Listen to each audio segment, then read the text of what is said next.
Hello guys, today I welcome you all to another lovely episode of short, nice, beautiful hairstyles for beautiful black women. I come across your comments and also the likes.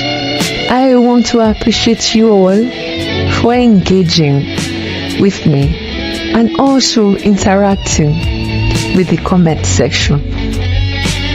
So today I really want to go into common hair related problems due to most of the comments that pop up on my comment box.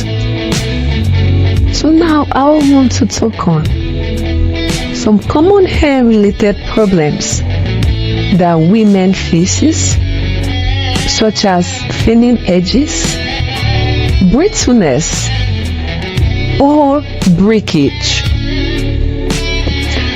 Firstly, thinning edges is being caused by tight braids or heavy braids or heavy extensions. Sometimes we all want to go for that bold and bigger braids just cause they look so cool on, but maybe the women we see it on, and forgetting hair differs. Most times we don't really need to be all about thick braids or heavy braids. Most times we just need to keep it short and simple. And again,